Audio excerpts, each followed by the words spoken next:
একই শিক্ষা ব্যবস্থার মাধ্যমে আজকে বেসরকারি শিক্ষা ব্যবস্থা পরিচালিত হচ্ছে। সকল বৈষম্য দূর করতে হবে।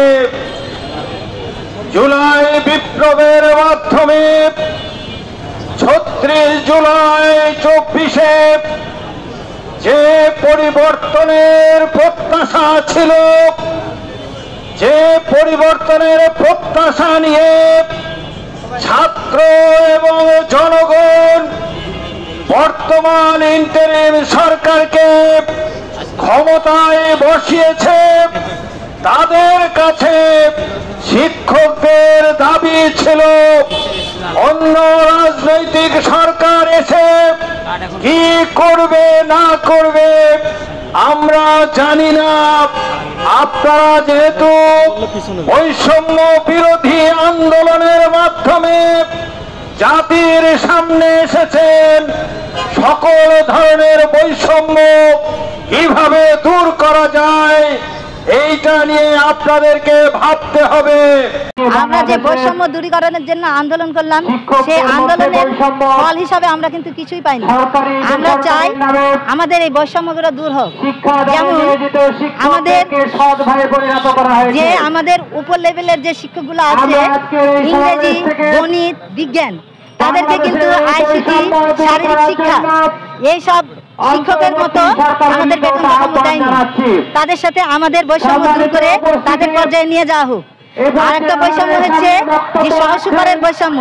সহসুপারের বৈষম্যটা মাত্র যে বেতন স্কেল আছে তার সাথে সহকারী শিক্ষকের বেশি হয়ে যায়।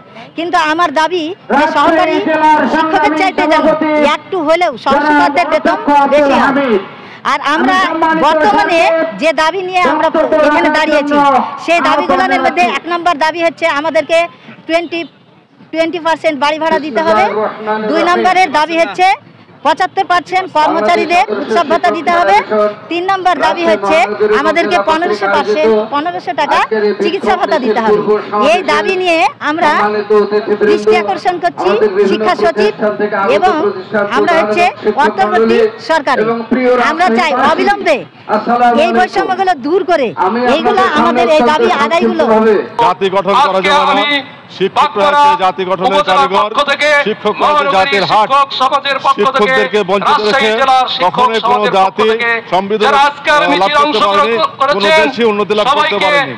আজকের বাংলাদেশের অধঃপতনের, বাংলাদেশ পিছিয়ে পড়ার অন্যতম কারণ হচ্ছে শিক্ষা প্রতিষ্ঠানে শিক্ষকদেরকে অবমূল্যায়ন করা, শিক্ষকদের এবং শিক্ষা প্রতিষ্ঠানের অবমূল্যায়ন করা এবং সিলেবাসের সঠিকভাবে সিলেবাস